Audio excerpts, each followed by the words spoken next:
Olá, alunos da Escola Antônio Burgos, alunos do terceiro ano do ensino médio. Pessoal, vamos dar continuidade aqui aos nossos raciocínios de ligações químicas. Temos agora, pela continuidade, pegue o material, página 161, questão 11. Vamos lá? Então, eu tenho, fazer o compartilhamento aqui para facilitar o nosso trabalho. Ok, então tá lá. Questão 11 da página 161. Bem, a questão diz o seguinte, uma questão de uma federal, aí diz lá o seguinte: os cervejeiros aprenderam logo a induzir a fermentação, mas demoraram séculos para identificar os agentes que transformavam o açúcar em álcool e gás carbônico. As leveduras, fungos microscópicos, só foram identificados no século XIX. O tipo de fermentação divide as cervejas em dois grandes grupos. Aí tem lá as que ocorrem, as que ocorre a fermentação entre 8 e 16 e as que ocorre a fermentação entre 14 e 26 graus. 14 e 25 graus. Bem, isso é só umas informações para contextualizar a questão. A questão propriamente mesmo é agora. Olha lá. As equações do processo de fermentação alcoólica da sacarose estão representadas a seguir. Aí eu tenho aqui o açúcar, que no caso entra a molécula da sacarose, não é? A sacarose, ela é formada por ligações covalentes. Por que ligações covalentes? Porque você tem, olha os elementos que formam a sacarose: carbono, hidrogênio, oxigênio. Ou seja, esses elementos, todos eles querem ganhar elétrons. Então, só tem uma saída: fazer o quê? Fazer o compartilhamento. Observe que o hidrogênio, naquela história do 8, da regra do octeto, o hidrogênio é uma exceção. Ele quer ficar com 2, ele tem um, quer ganhar mais um para ficar com 2. Ok, mas quer ganhar. Ou seja, vai se juntar com o oxigênio, que quer ganhar, vai se juntar com um carbono, que quer ganhar. Só tem um jeito, ligação que covalente. Nessa reação 1 aqui, nós temos aqui um agente, um catalisador, que é uma enzima. Olha lá a terminação ase, referente às terminações de enzimas. E essa reação ocorre com participação da água. Então, ela é uma hidrólise, Vai ocorrer a quebra da molécula de sacarose com participação da molécula de água. Bem, o que é que nós temos aqui? Formação de glicose e formação de frutose. Glicose e frutose são isômeros, vale a pena dizer isso, lembrar essa ideia. Foi visto um pouco ano passado, esse ano ainda vai ter revisões sobre isso, sobre isomeria, mas eles são isômeros, ou seja, substâncias diferentes que apresentam a mesma fórmula molecular. Ok. Vai diferenciar aí na função, na forma como a cadeia está montada, mas eles são isômeros. Na reação 2, eu tenho lá, por exemplo, o C6H12O6, a glicose, passando pela reação da zimase e dando origem a duas moléculas do álcool, duas moléculas para cada molécula de glicose, eu terei duas moléculas de álcool, no caso aí é o etanol, ou álcool etílico, se for usar pelo nome usual, e aqui duas moléculas de CO2. Tranquilo. Vamos ver o que a questão pede. A reação 1, ok, para a formação da molécula de glicose, e uma molécula de frutose, são quebradas da sacarose ligações. Pessoal, em outras palavras, quais são os tipos de ligações existentes na sacarose? Ora, se as ligações lá são ligações covalentes, quando ocorrer o processo de hidrólise catalisada pela invertase, aí nós teremos o quê? Nós teremos que quebrar ligações. Mas quais são as ligações lá existentes? Ligações covalentes, apenas entre átomos que querem ganhar elétrons entre si. Então, só tem um jeito, o compartilhamento. Portanto, bem rapidinho, pessoal, letra A. As outras ligações, forças de Van der Waals, ligação de hidrogênio, dipolo, elas são ligações entre moléculas, não dentro da molécula. Dentro da molécula, nós temos o que chamamos de ligação intramolecular. Entre moléculas, nós temos o que chamamos de ligação intermolecular. Especificamente aqui, no caso das ligações de Van der Waals, as ligações de Van der Waals, elas envolvem ligações mais fracas, ligações que ocorrem entre compostos apolares ou entre compostos que têm uma leve polaridade. São as ligações, né, de Van der Waals. Né? Então, comparada com as pontes de hidrogênio ou ligações de hidrogênio, aí você, né, agora sim, em ligações de hidrogênio, você tem uma força bem mais forte. Vai ocorrer entre moléculas fortemente polares, como no caso da molécula de água. Né? Vai fazer com que os compostos que realizem essas ligações intermoleculares entre moléculas tenham elevados pontos de fusão, elevados pontos de ebulição. As substâncias que possuem, né, em sua estrutura aí, em suas interações intermoleculares, as ligações de hidrogênio, que está na letra C, elas terminam sendo bem solúveis em água, ok? Mas aí nós estamos apenas comentando as alternativas, né? A quebra mesmo, que é o que foi perguntado lá na molécula de sacarose, nós teremos a quebra de moléculas, a quebra de ligações covalentes, letra A, certo? Dipolo-dipolo. Dipolo-dipolo é um tipo de ligação intermolecular também, que vai ocorrer entre moléculas que têm uma certa polaridade, mas não uma polaridade pronunciada, muito forte, como é o caso lá onde você tem oxigênio ligado ao hidrogênio, aí forma, né, aquele polo, como na molécula de água. Então, fiquem atentos a esses detalhes diferenciadores dos tipos de ligações, tanto da ligação iônica, ligação covalente, ligação metálica, quanto no caso das ligações intermoleculares. É importante relacionar essas ideias. Né? Ok. Da letra E, só para comentar e fechar todas as alternativas, na letra E nós tínhamos ligação iônica, que vai ocorrer entre um que quer perder, outro que quer ganhar. Não é o caso dos átomos formadores da molécula de sacarose, onde todos querem ganhar. Então, vai ter que compartilhar, não é isso? Ok. Pessoal, questão 12. O selênio, quando combinado com o enxofre, forma um sulfeto de selênio, substância que apresenta propriedades antifúngicas e está presente na composição de shampoos e anticaspas. Shampoos anticaspas, desculpa. Qual o tipo de ligação química existente entre os átomos de enxofre e selênio? Pessoal, o mesmo raciocínio comentado no anterior. Eu tenho aqui enxofre e selênio, são átomos que querem ganhar. Enxofre e selênio são átomos da família 16, família dos calcogênios, querem ganhar elétrons. Então, só há uma forma, que é o compartilhamento. Dipolo-dipolo, forças de London e são ligações também entre moléculas, né? São ligações ali, forças de London são entre moléculas apolares, né? Na verdade, a gente tem que pensar não na maneira extremista. Uma ligação, uma molécula, ela vai ser apolar, a outra vai ser polar. Não, existe um caráter, né? Existe aquela gradação. De repente, ela pode ter uma certa polaridade. Mas não é o caráter predominante. Não é? Então, tem que ficar atento a esses detalhes aí.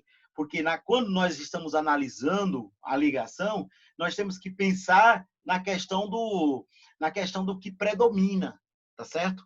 Então, cuidado. Forças de polo e forças de London são interações entre moléculas. Iônica, um quer ganhar, outro quer perder, e metálica, ocorre lá aquela estabilização dos átomos de metais por conta das nuvens de elétrons livres, não marés de elétrons livres, como queira aí. O sentido de interpretação é basicamente o mesmo. Na 13ª questão, aí temos lá o óxido nitroso, certo? Ele provoca efeito estufa.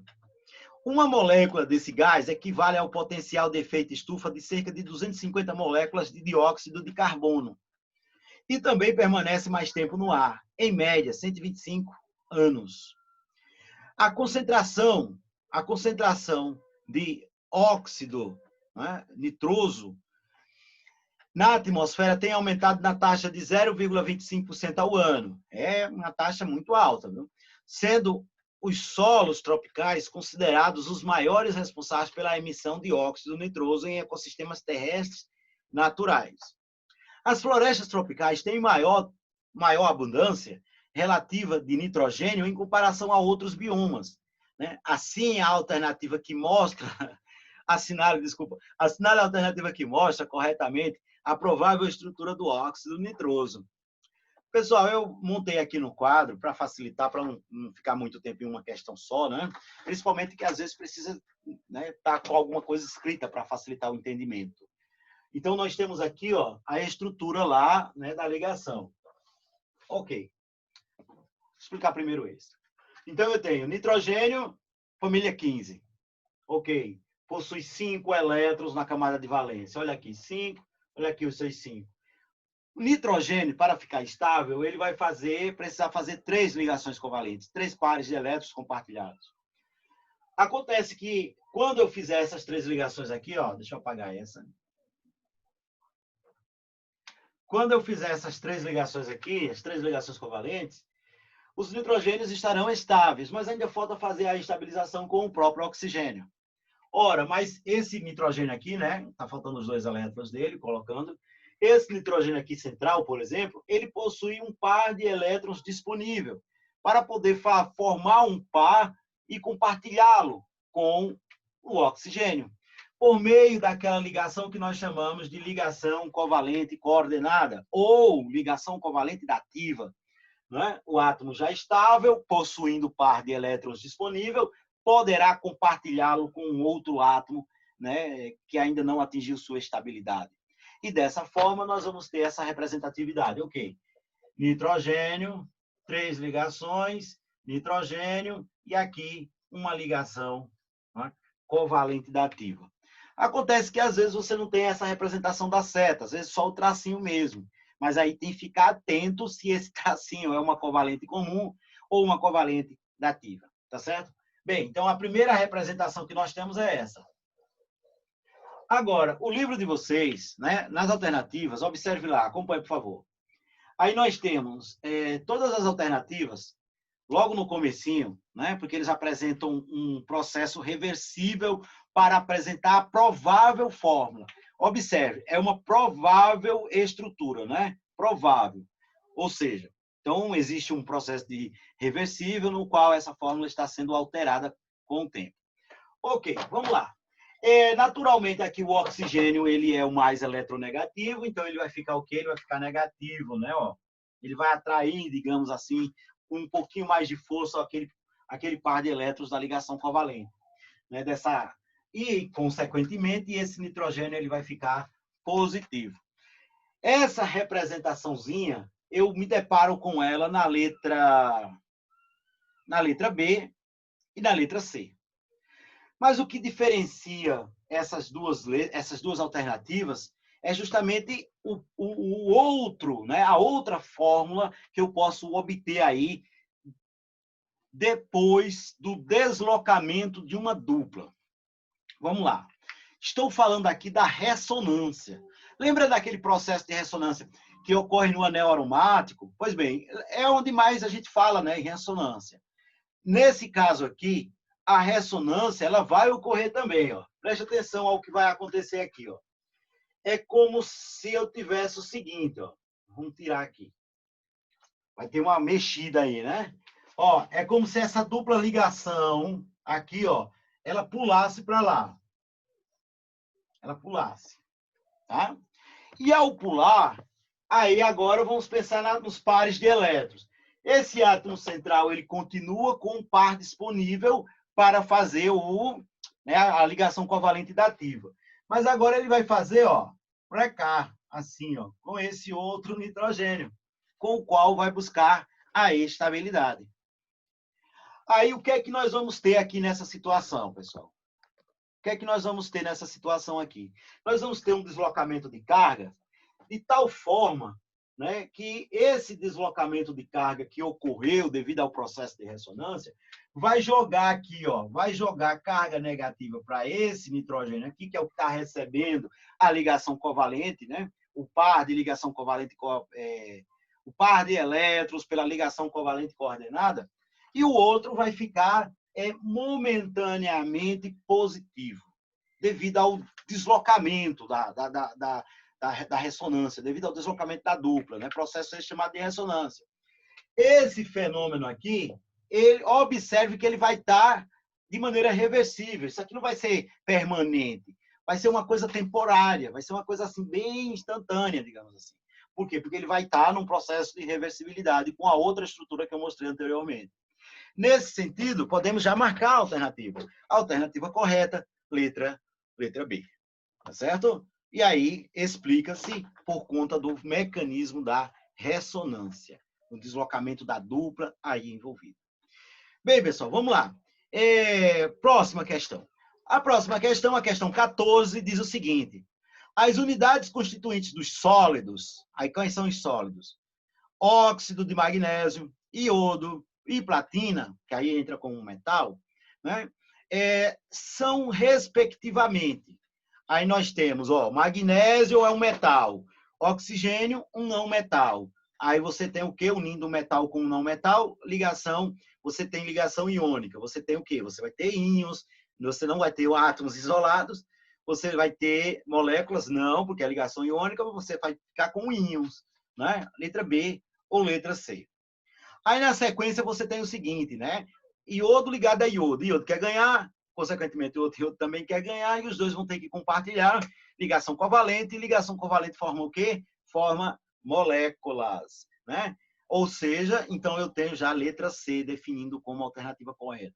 E platina, um metal, certo? Cuidado, não, né? É bom aparecer assim o nome e a simbologia, porque vai treinando para não pensar que é prata. Prata é Ag, de argento, lá do latim. Aí você tem aqui, né, substância metálica, você tem um metal, ligação metálica, representado por átomos ali que estão estabilizados entre si por meio da nuvem de elétrons livres. Ok, portanto, a alternativa da questão 14, letra C. Né? A questão 15, considere os seguintes elementos químicos, olha lá, sódio, magnésio, enxofre, hidrogênio e bromo. Os compostos iônicos formados entre esses elementos são, pessoal, para ser iônico tem que ser um metal com um não metal, não é isso? Então vamos lá, vamos pegar aqui, letra A, aqui eu tenho enxofre, não metal, sódio, metal, logo ligação iônica. Aqui, enxofre e magnésio, enxofre não metal, e o magnésio é o metal, ligação iônica. Aqui eu tenho hidrogênio, hidrogênio é metal? Não, né? E sódio, então ligação iônica também. Aqui, bromo com sódio, ligação iônica, e magnésio com bromo, ligação iônica. Ou seja, a alternativa que satisfaz como resposta a letra A. Vamos ver. Outras letras, se tiver alguma substância na outra letra com ligação covalente, aí a tal letra é incorreta, né? Vamos justificar. Então, letra B. Onde é que tem uma ligação covalente aqui? Aqui, essa aqui mesmo é covalente, né? Essa outra aqui também é covalente, hidrogênio e bromo, hidrogênio e enxofre. Né? Vamos ver aqui nesse outro caso. Ligação covalente que eu tenha. Ok, letra C. Eu tenho aqui o enxofre e o magnésio. Eu tenho aqui o MS, aqui hidrogênio e magnésio, entra como, aqui eu tenho também, e aqui eu tenho, entraria todas também como sendo ligações iônicas. Não é? Vamos ver a letra D, não é nesse critério nosso que nós estamos falando até o momento. Ok, nessa outra letra D, aí o que é que eu tenho? Eu tenho lá iônica, aqui iônica, iônica e iônica também. Os compostos iônicos formados entre esses elementos são. Ok. Agora, pessoal, tem que observar, já que esse negócio de metal e não metal fica muito batido, então tem que observar se as quantidades estão corretas, né? Se as quantidades estão corretas ali. Por exemplo, na letra C. Na letra C, o enxofre ele precisaria de 2 elétrons. Aí eu tenho um sódio só. Aí já não formaria, mas não nessa proporção que está na letra C. Eu precisaria ter um 2 aqui, 2 sódios, né? Aqui, no caso do magnésio e enxofre, está certo. Né? No caso aqui do magnésio e hidrogênio, no caso está certo. Aqui está certo. Aqui e aqui está errado, né? Porque aqui eu tenho o bromo, ele vai ganhar 1. O magnésio está perdendo 2. Então, eu precisaria ter magnésio e bromo 2. Né? Está errado nesse sentido. Então, vamos lá. Letra D. Formaria ligação iônica também? A gente viu que sim, mas será que as proporções estão corretas? Vamos observar. Aí aqui eu já tenho um primeiro grande erro. Ó. Eu tenho a proporção correta é 2 sódios para cada enxofre, porque o enxofre ganha 2 elétrons e cada sódio vai perder 1, né?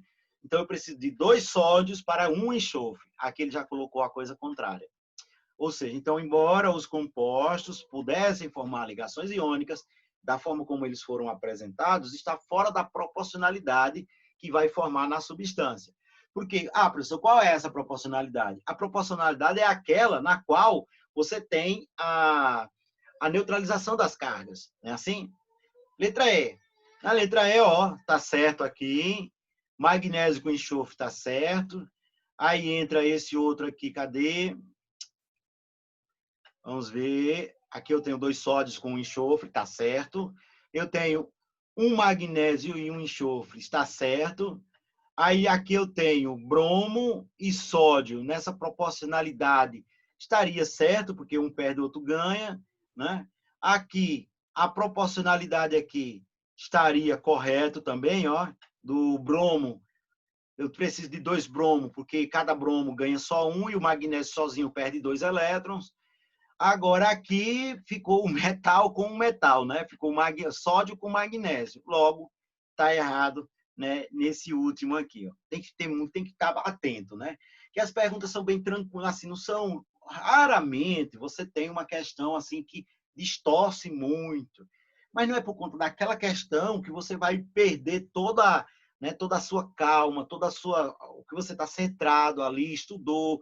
Aí, de repente, tem alunos que pegam a prova e quando pega, vê uma única questão que ele não soube responder, ele já se descontrola emocionalmente e termina errando outras questões que ele poderia resolver se tivesse bem, se tivesse tranquilo. Por isso a importância de você participar, né? Participar de Olimpíadas, participar de simulados, né?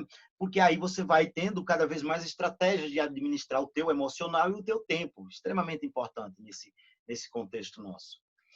A próxima questão, cadê? A questão 16. A seguir temos formas de Lewis para átomos de 5 elementos químicos. Está lá, hidrogênio. Está mostrando a quantidade de elétrons na camada de valência. Aí ele diz, podemos afirmar que a única estrutura que não se forma é a única que não se forma. Vamos ver. Um cloro com um hidrogênio. Esse quer compartilhar, o outro precisa de um. Ok, tranquilo. Se encaixa perfeitamente, porque o cloro tem 7, o hidrogênio tem 1. Aí eles vão compartilhar um par, o cloro vai ficar com 8, contando com o compartilhado, e o hidrogênio quer ficar com 2. Ok, estabilizou também. Cloro, cloro, gás cloro, um par de ligação covalente. Água, ok. Amônia, cada nitrogênio faz 2 ligações. Desculpa, cada nitrogênio faz 3 ligações, família 15, né? 5 na última camada. Perfeito. Letra E está trocada aqui a coisa, né? Está trocado, né? Seria um carbono com 4 hidrogênios. Está errado. Portanto, letra que não se forma, portanto, letra E. A 17. Os átomos se combinam de diversas formas para atingir maior estabilidade. Em todas as moléculas representadas, átomos de elementos diferentes unem-se por pares de elétrons, ligações covalentes. Aqui possui maior número de ligações desse tipo vamos ver, pessoal. Ácido clorídrico, uma ligação covalente, um par de compartilhamento. Água, 2 ligações covalentes na molécula. Amônia, 3 ligações covalentes, que o nitrogênio faz 3 ligações. Né? A letra E, eu tenho 4 ligações covalentes. E na letra D, eu tenho lá esse composto, 2 nitrogênios. Vamos simplificar a coisa. 2 nitrogênios e 4 hidrogênios. Olha lá. Vamos colocar assim, né? Então.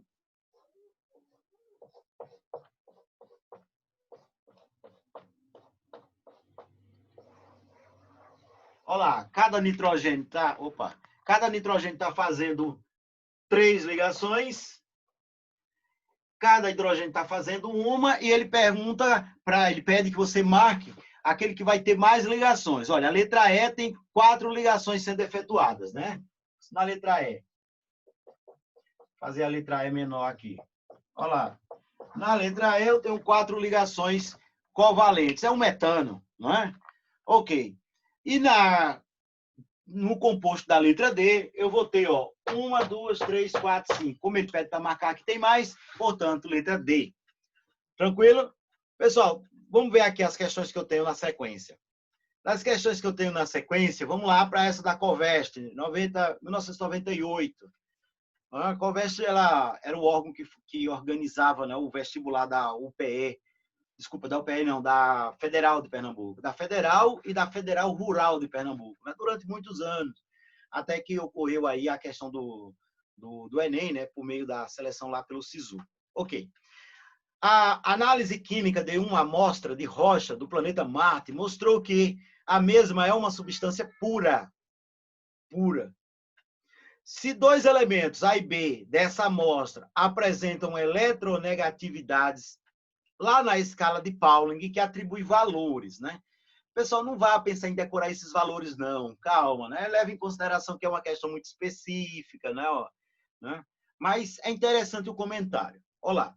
De 0,8 e 3, respectivamente, 0,8 de eletronegatividade para o composto A e de 3,0 para o elemento B, né? Composto A não, elemento A e elemento B. Aí eu tenho lá o seguinte, ó. Podemos afirmar que, letra A, não existe ligação química entre os dois elementos da rocha, pois as eletronegatividades diferem bastante. Não, o fato de diferenciar bastante não vai impedir de existir ligação química entre eles, né? Não vai. Ora, quando você tem lá os compostos que formam a ligação iônica, a diferença de eletronegatividade entre eles é muito grande. Eles são de extremos totalmente diferentes ali na tabela periódica. Letra B. Existe ligação entre os dois elementos e ela deve ser iônica. Olha, pessoal, acabei de relacionar aí a questão da ligação iônica. Mas, primeiro, é necessário dizer o seguinte. Há um valor de referência, vamos colocar assim. Há um valor de referência para dizer que o caráter predominante da ligação ele vai ser iônico ou não. Qual é o caráter? Olha, se você tem uma diferença de eletronegatividade entre os átomos grande, você vai ter ali uma ligação o quê? Polar, não é assim? Tipo oxigênio e hidrogênio, ligação polar, essa ligação que se forma entre eles. Mas se a diferença for muito grande mesmo, aí o que é que acontece? Muito grande na escala de Pauling significa valores aí maiores que 1,7. Se a diferença entre eles for maior que 1,7, aí essa diferença da eletronegatividade vai deixar a ligação tão polar, digamos assim, tão polar que, de repente, aquele mais eletronegativo vai pegar mesmo o elétron do outro. Aí agora formou-se íons. Com a formação de íons, aí eles vão possuir cargas opostas, o ânion e o cátion, e eles irão se atrair, formando a ligação, o quê? Formando a ligação iônica. Aí vamos ver, olha o valor da diferença aqui, ó, dá 2,2. Se der maior que 1,7, eu já tenho o quê? Já tenho a ligação iônica, não é? Aí vamos lá, portanto, a alternativa correta é a letra B. Justificando as outras alternativas.